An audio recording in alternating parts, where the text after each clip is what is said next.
మంచి మంచి ముచ్చట్లు మస్తుగానే ఉన్నాయి గానీ మొదలైతే హెడ్లైన్స్.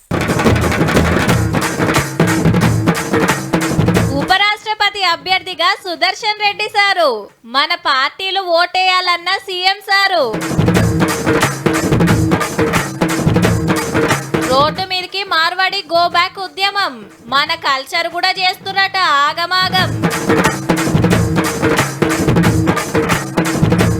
బీఆర్ఎస్ కు నచ్చలే కాళేశ్వరం రిపోర్టు, ఎమ్మటే ఆపేయాలంట హైకోర్టు.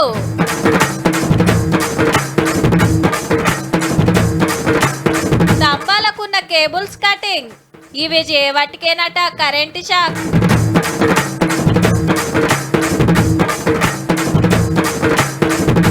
బాగులు పొంగి ప్రాజెక్టులు నిండి స్టేజ్ కూడా నీళ్ళలోనే, మొత్తం నీళ్ళలో నడుచుడే. అయ్యగారు కూడా స్టేజ్ మీద నీళ్ళలోనే ఉన్నాడు, అందరు నీళ్ళలోనే ఉన్నది. కానీ పెళ్ళి అయితే జరుగుతుంది. దేశంలో ఏ పెద్ద పదవన్నా తీసుకోండి, తప్పకుండా ఉత్తర భారతం లీడర్లే ఉంటారు. వెనకటి నుంచి అంతే. మన తెలంగాణ బిడ్డ పివి నరసింహారావు సారు, కర్ణాటక నుంచి దేవేగౌడ సారు ఓ మల్క ప్రధానమంత్రులు అయినరు గంతే. తమిళనాడు కెంచి సర్వేపల్లి రాధాకృష్ణన్, వెంకట్రామన్, అబ్దుల్ కలాం సార్లు రాష్ట్రపతి అయితే, ఆంధ్రాకెళ్ళి జాకీర్ హుస్సేన్, నీలం సంజీవరెడ్డి ప్రెసిడెంట్లు అయినరు. ఇక వెంకయ్య నాయుడు సారు ఉపరాష్ట్రపతి ఆయే. ఇట్లా లెక్క పెడితే ఏళ్ల మీదనే ఉంటారబ్బా. మళ్ళా ఇన్నేళ్లకు మనోళ్లకు ఛాన్స్ రాబోతుంది. కాకుంటే మనోళ్ళంతా సాబ్దారిస్తే. ఉపరాష్ట్రపతి పదవికి తెలంగాణ బిడ్డను ఫైనల్ చేసింది India group. Justice B Sudarshan Reddy sir నిలబెట్టాలని ఏకగ్రీవంగా తీర్మానం చేసిండ్రు. జస్టిస్ సుదర్శన్ రెడ్డి కాంగ్రెస్ పార్టీ ప్రతినిధి కాదు, కాంగ్రెస్ పార్టీ సభ్యుడు కాదు, కాంగ్రెస్ పార్టీ ఒకటే ప్రతిపాదించిన అభ్యర్థి కాదు. ఇండియా కూటమి ప్రజాస్వామ్యాన్ని పరిరక్షించడానికి న్యాయ నిపుణుడు, న్యాయ కోవిదుడైన జస్టిస్ సుదర్శన్ రెడ్డిని ప్రతిపాదించారు. వారికి ఏ రాజకీయ పార్టీతో సంబంధం కానీ, అనుబంధం కానీ, సభ్యత్వం కానీ లేదు. పార్టీలకు అతీతంగా జస్టిస్ సుదర్శన్ రెడ్డి గారిని గెలిపించాల్సిన బాధ్యత ప్రతి తెలుగువాడి మీద ఉన్నది. సుదర్శన్ రెడ్డి సార్ది మన రంగారెడ్డి జిల్లాలో ఆకుల మైలారము. రైతు కుటుంబంలో పుట్టి ఉస్మానియా యూనివర్సిటీలో వకీల్ కోర్సు చదివిండు. హైకోర్టులో లాయర్ అయి అటెంక్ అదే కోర్టులో జడ్జి అయ్యిండు. గౌహతి హైకోర్టు పెద్ద జడ్జిగా, ఇదైనాక సుప్రీంకోర్టు జడ్జిగా పనిచేసిండు. బ్లాక్ మనీ బయటికి గుంజతానికి, అన్నల మీద కుసిగొల్పిన సల్వా జూడం రద్దు చేసుడు, కర్ణాటక మైనింగ్ కేసు, ఇట్లా ఎన్నో ముఖ్యమైన తీర్పులు ఇచ్చి 14 ఏళ్ల కిందట రిటైర్ అయ్యిండు సారు. నిరుడు జరిగిన కులగణన రిపోర్ట్ అధ్యయన కమిటీ చైర్మన్ చంద్రబాబు నాయుడు గారిని, చంద్రశేఖరరావు గారిని, వైఎస్ జగన్మోహన్ రెడ్డి గారిని, జనసేన అధ్యక్షుడు పవన్ కళ్యాణ్ గారిని, ఎంఐఎం పార్టీ అధ్యక్షుడు అసదుద్దీన్ ఓవైసీ గారిని, తెలుగు వాళ్ళుగా మన వాళ్ళు జస్టిస్ సుదర్శన్ రెడ్డి గారి గెలుపు కోసం పని చెయ్యాలి. మొన్న దాన్కాడ్ గారు ఉపరాష్ట్రపతి పదవికి రాజీనామా చేసుడుతోటి బీజేపీ గ్రూప్ రాధాకృష్ణన్ సార్ను పోటీకి తెచ్చింది. ఇప్పుడు మహారాష్ట్ర గవర్నర్ కూడా ఏడాది కిందటి దాకా మనకు కూడా ఇన్ఛార్జ్ గవర్నరే ఉండేనోళ్ళు. ఈ సారు పుట్టింది తమిళనాడులో. అంటే దేశంలో రెండో పెద్ద పదవికి పోటీ పడుతున్న వాళ్ళు ఇద్దరు కూడా దక్షిణ భారతంకి వెళ్ళే. ఎల్లుండి తోటి నామినేషన్లు వస్తాయి. 9 నాడు పోలింగ్, ఆ దినమే పాస్ పేలు. లోక్సభ, రాజ్యసభ ఎంపీలకే ఓటక్కు ఉంటది. I would humbly request and appeal to all the parliamentarians, irrespective of the party affiliation. Telangana మనిషికి ఉపరాష్ట్రపతి అయ్యే ఛాన్స్ వచ్చింది. మా పార్టీ వెట్టినోళ్ళకే వేస్తామని బీజేపీ వాళ్ళు అటే వేస్తారు. ఎట్లయినా చూడాలి మరి బీఆర్ఎస్ వాళ్ళకి కిమ్మతి ఇస్తుందో. ఆనాడు పివి నరసింహారావు గారి దేశ ప్రధానమంత్రిగా ఉన్నప్పుడు ఉప ఎన్నికలలో నంద్యాలలో ఎన్టీ రామారావు గారు ఒక స్ఫూర్తిని, రాజకీయ స్ఫూర్తిని, విజ్ఞతను ప్రదర్శించి పివి నరసింహారావు గారిని గెలిపించారు. ఈరోజు ఎన్టీ రామారావు గారిని స్ఫూర్తిగా తీసుకుని అందరూ కలిసికట్టుగా జస్టిస్ సుదర్శన్ రెడ్డి గారికి అండగా నిలబడాల్సిందిగా మేము విజ్ఞప్తి చేస్తాం. మీరు మంచిగా నజరేసిండ్రో లేదో, ఓ కాలనీలో 4-5 ఇండ్లు కట్టిందంటే ఫస్ట్ కిరాణం దుకాణం వస్తుంది, ఆ టెన్క ఫ్లైవుడ్ షాపు, దాని పక్కకే ఎలక్ట్రికల్ షాపు, ఇండ్లు వెరుగుడే ఆల్చం, ఓ బట్టల షాపు, చెప్పుల షాపు, సెల్ ఫోన్ షాపు, మిఠాయి దుకాణం, దాని ముంగట పానీపూరి. తెలుసు కదా అవన్నీ ఎవలయో? ఆలయే.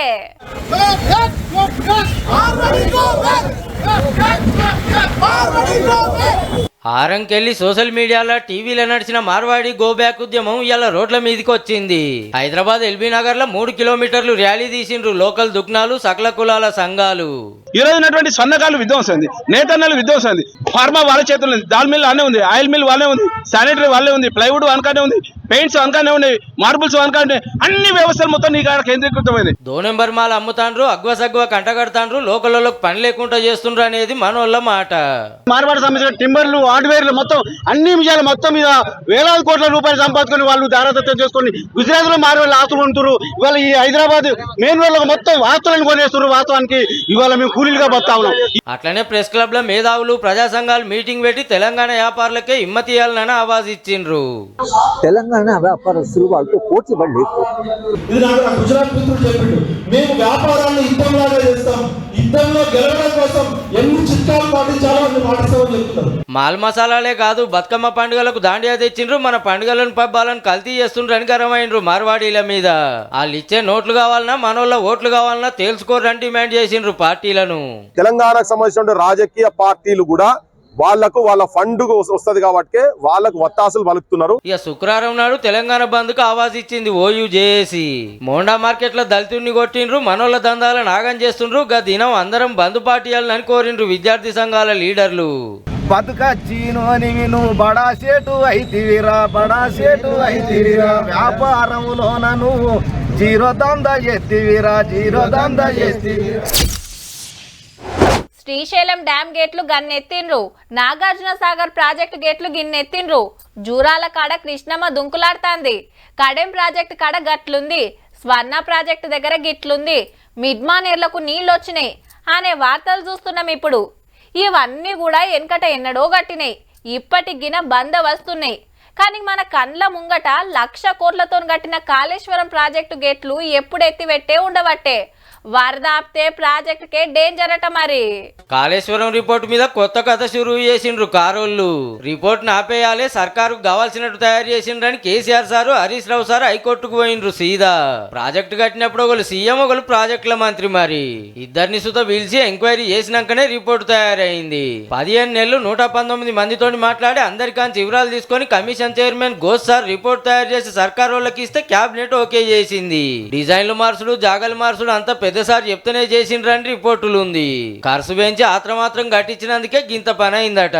ఇక రిపోర్ట్ ను అసెంబ్లీ మీటింగ్ లో పెట్టి అన్ని పార్టీలు చర్చలు చేసినాక ఎట్లా ముంగడి పోవాలనో డిసైడ్ చేద్దామని గవర్నమెంట్ అనుకుంటే మనోళ్ళు ఇంతనే కోర్టుకు పోయిండ్రు రిపోర్ట్ ఆపాలని.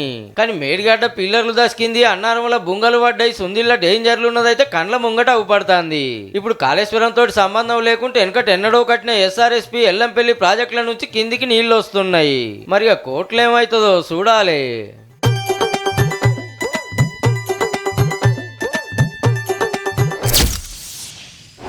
రమ్మన్నప్పుడు వస్తానికి, ఆగమన్నప్పుడు ఆగుతానికి నేనేమన్నా మీ తన నౌకరీ చేస్తున్నానా? నానబెట్టి ఆరేస్తా అన్నట్టే ఉన్నది పో వరుణయ్య కథ.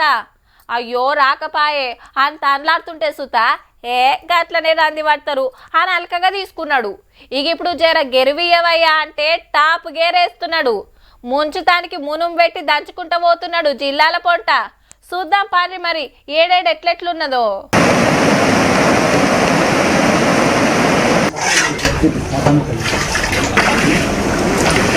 ములుగు జిల్లాల దంచుతుండే వరకు వాగులన్నీ పొంగిపోర్లుడు, ఇండ్లకు జొర్రుడు, అక్కలు నీళ్ళెత్తి పోసుడు, అన్నలు బురద ఊడ్సేసుడు. కలువుపల్లిలా 4 వాగుల చిక్కబడితే కాపాడిండ్రు, బడులకు సెలవిచ్చిండ్రు. పంటలన్నీ తెరలైతుండే వరకు రైతులది ఒగగోస కాదు.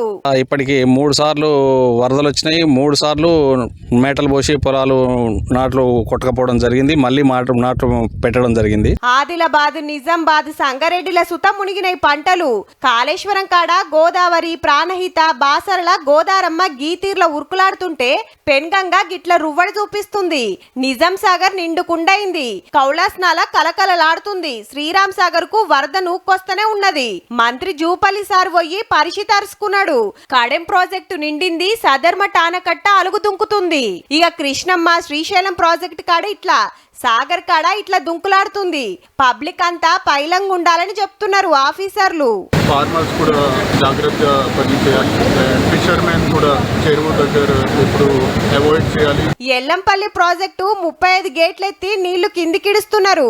బొగ్గు బాయిల్లా బొగ్గు దొవ్వుడు ఆపిండ్రు. మంచిర్యాల జిల్లాల గిల్లు చెరువుల లగ్గం చేసుకున్నట్టే ఉన్నది పోర్రి. చెరువు నీళ్ళలోనే మొత్తం నీళ్ళలో నడుచుడు. అయ్యగారు కూడా స్టేజ్ మీద నీళ్ళలోనే ఉన్నాడు, అందరు నీళ్ళలోనే ఉన్నది. కానీ పెళ్ళి అయితే జరుగుతుంది. నాగర్ కర్నూలు జిల్లా నల్లవాగు వంగుతే స్టూడెంట్లను పుట్టిళ్ళ దాటిచ్చిండ్రు. కేసార సముద్రం చెరువు అలుగువారుతుంటే ఒక కొట్టుకోబోతుంటే లోకలోళ్ళు కాపాడిండ్రు. వికారాబాద్ జిల్లా బోమ్రాస్పేట పెద్ద చెరువు మత్తడి పోస్తుండుతోటి చేపల కోసం తలుగుడు తలిగిండ్రు అన్నలు.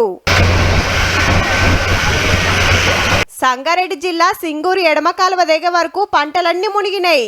ఏడుపాయల దుర్గమ్మ కాడ మంజీర దుంకుడు ఆగుతనే లేదు.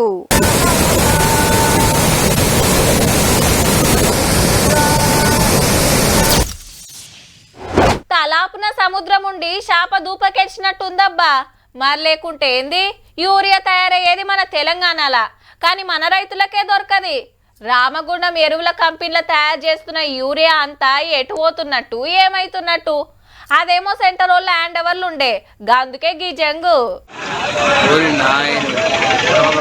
అగో ఆడల చెత్తిర్లు పట్టుకొని రైతులెట్ల లైన్లు కట్టిండ్రో. యూరియా కోసం గింత తిప్పలుంది కాబట్టే మాకు సరిపోను పంపాలని మల్లోపారి సెంటరోళ్లకు ఉత్తరం రాసిండు సీఎం రేవంత్ రెడ్డి సారు. 8,30,000 టన్నులు పంపేదుంటే 5,32,000 టన్నుల లోడే వచ్చింది. మరి ఇక పార్లమెంటు బయట లోపట ఇయాలగిన లడాయి చేసిండ్రు మన కాంగ్రెస్ ఎంపీలు. ఎంపీ ప్రియాంక గాంధీ మేడం వచ్చి ఇమ్మతి ఇచ్చింది. యూరియా తగ్గింది, తెలంగాణ రైతులకు తిప్పల పెరిగిందని సభల గట్టిగానే లొల్లి చేసిండు పెద్దపల్లి ఎంపీ వంశీసారు. మాకు ఏదైతే అలాట్మెంట్ ఇచ్చిండ్రో దాన్ని డైవర్ట్ చేసి బీజేపీ రాష్ట్రాలకు తీసుకుపోవడం ఎంత న్యాయము? తెలంగాణ ప్రజలకు, తెలంగాణ రైతాంగానికి ఎందుకు ఈ అన్యాయం చేస్తున్నారు అని, కుట్రలు ఎందుకు చేస్తున్నారని చెప్పి ఇయ్యాల్సినంత మనకి ఇయ్యకుండా బీజేపీ ఏలుబడులున్న రాష్ట్రాలకు పంపుతుర్రట ముద్దుగా. అరకొర వాటా ఇస్తూ తెలంగాణ రాష్ట్ర ప్రభుత్వాన్ని బద్నాం చేసే ప్రయత్నం కేంద్ర ప్రభుత్వం చేస్తూ ఉంది. తెలంగాణ రైతులు నెల రోజుల కాంచి గింత గోస పడుతుంటే దేశాన్ని ఏలేటోళ్లకు గింత నెనర్ లేకుండొచ్చునా?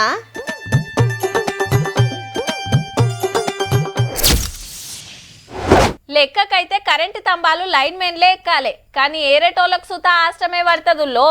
నిచ్చెనేసుకునుడు, ఊకూకే అదోటి ఇదోటి గెలుకుడు. ఆవు మరి పేరుకు కరెంటు తంబాలు, కానీ టీవీ కేబుళ్ళు, ఇంటర్నెట్ కేబుళ్ళు, టెలిఫోన్ కేబుళ్ళు అన్ని దానికే చుడుతుంటారు. ఎందుకు ఖర్చు దండగా, కరెంటు పోలు ఉండంగా అనుకుంటారో ఏమో మరి.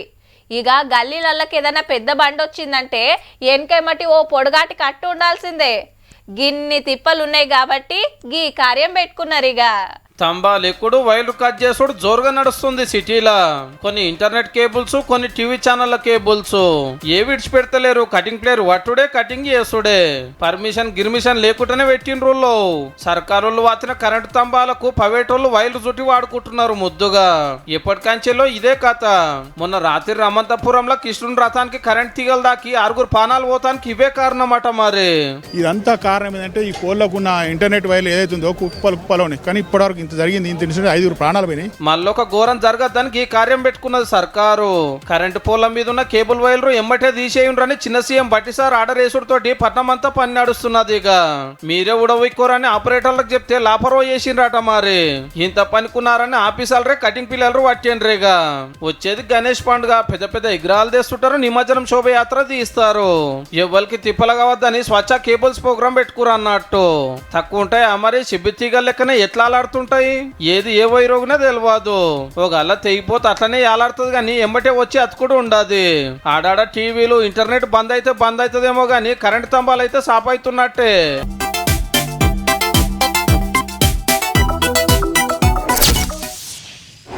ఏ గడ్డ మీద 10 ఫీట్ల గణపతిని తెస్తున్నారట.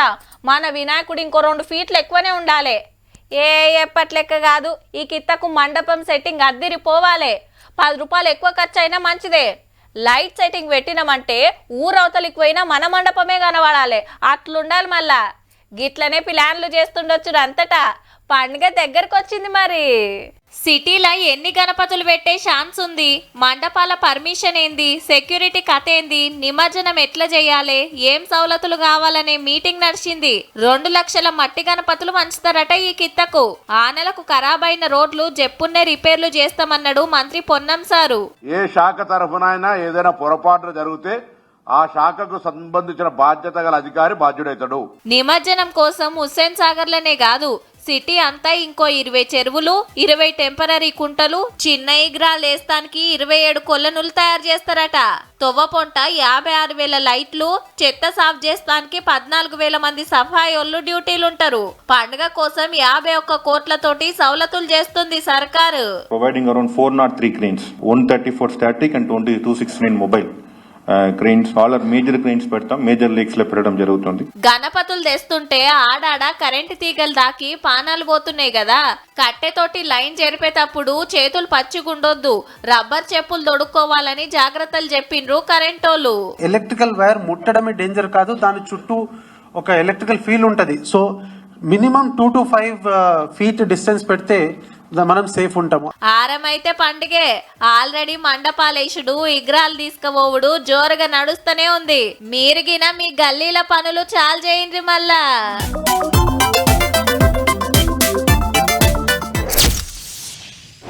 ఓ 10-20 ఏండ్లు వెనక కోన్రి. ఎవరికన్నా పైసలు పంపాలన్నా, ఎవరన్నా మనకు పైసలు ఇవ్వాలన్నా అకౌంట్ నంబర్ చెప్తే బ్యాంకుకు పోయి ఫారం నింపి అకౌంట్లు వేస్తే అవతలోళ్ళు బ్యాంకుకు పోయి తీసుకునేది. ఆ టెన్క ఏటీఎంలు, డిపాజిట్ మిషన్లు వచ్చినాక బ్యాంకులో జరంత రద్దీ తగ్గింది. కానీ ఇప్పుడు గంత రిస్క్ ఆశ్రమే లేదు. బ్యాంకే మన చేతులుండే. మరి స్మార్ట్ ఫోన్ తీసుడు, పైసలు కొట్టుడు అంతా డిజిటల్ అయిపోయింది. ఫోన్ పే అయినా, గూగుల్ పే అయినా, పేటిఎం అయినా, ఇంకేదైనా మనం ఆడకం మొదలు పెడితే మనకన్నా బాగా వాడేటోళ్ళు దునియాలనే లేరు పో. అవు మళ్ళా దేశంలో దినం 90,000 కోట్ల రూపాయల అకౌంట్లు మారుతున్నాయట. రోజుకి ఏందకు 60 కోట్ల ట్రాన్సాక్షన్లు. మీరేమన్నా ఏం చీరా అనేరు. స్టేట్ బ్యాంక్ ఆఫ్ ఇండియా వాళ్ళే లెక్కలు తీసి చెప్పారు ఈ ముచ్చట. ఈ ఏడాది మొదట్లో దినం 75,000 కోట్ల అకౌంట్లు మారితే ఇప్పుడు 15,000 కోట్లు పెరిగిందట. ట్రాన్సాక్షన్లు కూడా అప్పటికి ఇప్పటికి 12 కోట్లు ఎక్కువ అవుతున్నాయట. కావా మరి దుకాణం పోయినా, మార్కెట్ కు హోటల్, షాపింగ్ మాల్, సినిమాకు పోయినా, ఆటో ఎక్కినా, బస్ ఎక్కినా, క్యాబ్ బుక్ చేసుకోవాలన్నా, ఇంకేం చేసినా, ఏది కొన్నా 10 రూపాయల కాంచెల్లి 1,00,000 రూపాయల దాకా ఫోన్ పే, గూగుల్ పే చేసుడే నాయే. ఏడికి పోతాడ QR కోడ్లే నాయే. ఫోన్లు తీసుడు, టక్కున కొట్టుడు, వెళ్ళిపోవుడు. బ్యాంకులో పోయే తిప్పలే లేదు, చిల్లర లేదన్న సిక్కులు లేవు. ఊళ్ళల్లో ఉండేటోళ్ళు, చదువు రానోళ్ళు కూడా ఫోన్లకి వెళ్ళి పైసలు పంపేంత అప్డేట్ అయ్యారు. మళ్ళా అంత మంచిగానే ఉన్నది. కానీ ఈ టెక్నాలజీ వాటికి గుండ్లు కొట్టించుకున్న వాళ్ళు కూడా ఉన్నారు. వాళ్ళు ఇంకో పని చేయి, ఈ వెబ్సైట్ తెరువు, అందులో ఆఫర్ ఉంది, ఇందులో ఆమ్దాన్ వస్తుందని ఆశ చూపెట్టి పైసలు గుంజుతున్నారు సైబర్ బడివేగాళ్ళు. గట్లనే వలన పైకం పంపేది ఉంటే ఆత్రమాత్రం చేసి ఆగం కాకుండా జరా. కానీ మనోళ్ళ ఆడకం చూస్తుంటే రేపు నోట్లు చూస్తుడు కూడా బంగారం అయ్యేటట్టున్నది పో.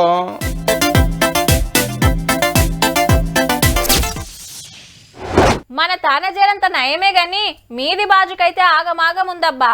అస్సలు గెరివిస్తలేదు ఆన. జంపుడే జంపుడు. 6-10 రోజుల సంధి అట్టే అడ్డా పెట్టినట్టుంది. ఇక సాలన్నా సరిసి కొట్టబట్టే. అటు దిక్కెట్లున్నదో ఓ మలక చూసేద్దాం పాన్రి. వామ్మో, ఏందా వరద. నడుములోతు నీళ్లు చేరితే నడుసుడే కష్టం ఉంది. బొంబాయిలా ఆనలు జంపుతుంటే గిది పరిస్థితి. బండ్లు నడుపుడు కాదు, దిగి నూక్కపోవాల్సిందే. అండర్ పాస్ల కింద బగ్గ వరదొస్తే అండ్లనే మునిగినాయి. గీ కార్లా 2 చిక్కబడితే తిప్పల పడి బయటికి గుంజుకొచ్చిండ్రు. బీచ్ కాడ చూడుర్రి, అంతెత్తొచ్చి పడుతున్నాయి అలలు. గాలి మోటార్ డిపోలకు సుతా నీళ్ళొస్తే విమానాలు బంద్ పెట్టిండ్రు.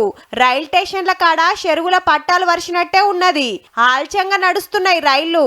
మహారాష్ట్ర అంతటా ఊర్లలో ఆగమాగముంది. ఇండ్లు మునిగి సామాన్లు కొట్టుకోబోయి ఏరే జాగలకు వెళ్ళిపోతున్నారు. 2 రోజులనే వరదలకు 7 జీవిడిచిండ్రట. పరిస్థితి మంచిగా లేదని స్కూల్ బంద్ పెట్టిండ్రు. ఇటు ఢిల్లీలో సుతా జంపుతుంటే యమునా నది గిట్ల వంగుతుంది. ఒడ్డుపొంటు ఉండేటోళ్లను ఇంకో జాగలకు పంపిండ్రు. కడమ రాష్ట్రాల సుతా గట్టిగానే పడుతున్నాయి. ఎప్పుడు గెరివిస్తాయో గాని ఆనలతోటి ఉత్తరం రాష్ట్రాలైతే వణుకుతున్నాయి అబ్బా.